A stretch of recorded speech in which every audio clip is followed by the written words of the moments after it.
Alhamdulillah Pak Ustadz, ini puasa kan hampir sebulan penuh nih ya.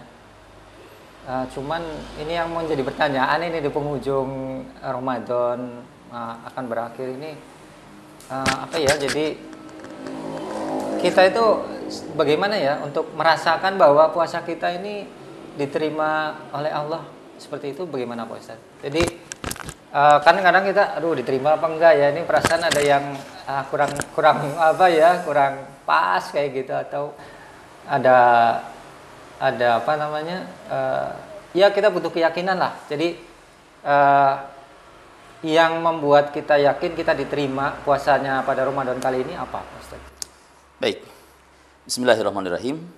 Ini pertanyaan yang bagus karena berarti sudah memikirkan bagaimana kualitas puasa kita itu sesungguhnya diterima atau tidak sama Allah Subhanahu wa taala. Tentu masalah diterima dan tidaknya puasa kita itu Allah yang Maha tahu. Tetapi setidaknya kita mengukur kaitannya dengan apa yang disampaikan oleh Rasulullah SAW, di antara bentuk amal kebaikan itu diterima oleh Allah adalah melahirkan kebaikan lagi. Ya, melahirkan kebaikan lagi. Artinya tetap dalam kebaikan itu. Nah, kalau kita ngukur Ramadan, seandainya di bulan Ramadan kita kemudian melakukan kebaikan, saumnya, melakukan kebaikan, baca Qur'annya, melakukan kebaikan, sedekahnya, melakukan kebaikan, silaturahimnya, atau apapun itu, maka dikatakan diterima oleh Allah puasa kita ini kalau seandainya dari ibadah-ibadah yang kita lakukan di bulan Ramadan itu melahirkan kebaikan-kebaikan yang lain di luar Ramadan. Berarti artinya kebaikan di bulan Ramadan ini tidak terputus setelah Ramadan ya Pak Ustaz? Persis seperti itu. Kadang-kadang kan orang apa ya, jadi pas setelah Ramadan bebas kayak gitu ya, jadi udahlah kembali lagi seperti asalnya, seperti itu. Nah, makanya berarti kalau itu ciri-ciri nggak diterima ya, apa gimana? Ya, nggak bisa juga kalau kita kemudian menyatakan, kalau ada orang yang kemudian ini menyatakan oh dia nggak diterima gitu ya. Iya. Tapi setidak-tidaknya keberhasilan suatu ibadah itu ketika melahirkan ibadah-ibadah yang lainnya, kebaikan-kebaikan yang lainnya, itu tandanya. Itu diantara tandanya. Tapi kita nggak boleh menjas mengatakan kayak gitu kan, wah ini nggak diterima, mungkin nggak. Yang kita bisa akhirnya mengukur berarti diri kita, bukan orang lain ya. Orang lain.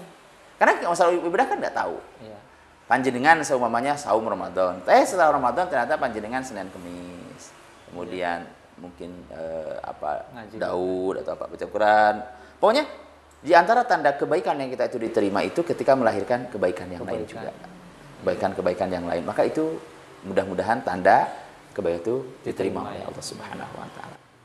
Saya kira, tapi ini mohon maaf, kembali lagi kita tidak bisa menjudge kalau kemudian orang itu nggak terima. Ya, seperti itu. Tapi setidaknya ini yang menjadi ngukur pribadi kita. Diri kita bahwa ya, seperti apa ibadah kita, seperti itu. Berarti yang coba saya pahami, berarti ketika kita sudah selesai puasa Ramadan ini, kita tetap berlaku baik lah, seperti itu ya. Jadi apa namanya, kebaikan itu tidak hanya di bulan Ramadan saja, tetapi kita sambung lagi di bulan setelah. Memang kalau di luar Ramadan kita melakukan itu mungkin berat, karena apa? Untuk istiqomah.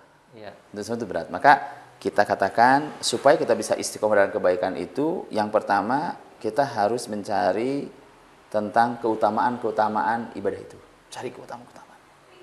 Tahu nih keutamaan ibadah sholat jamaah di masjid, keutamaan baca Quran, tahu?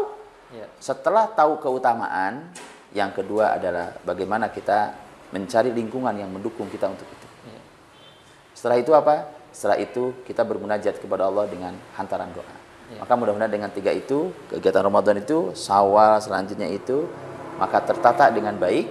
Kenapa? Karena kita tadi ada pemahaman ilmu tentang keutamaan puasa atau keutamaan amal soleh yang kita lakukan, ada lingkungan yang mendukung kita untuk melakukan seperti itu, dan ada doa yang kita panjatkan agar kita dalam kebaikan.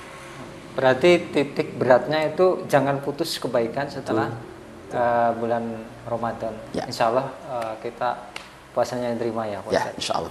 Terima kasih Pak Ustadz. Insya Allah. Ini pencerahan yang luar biasa. Terima kasih.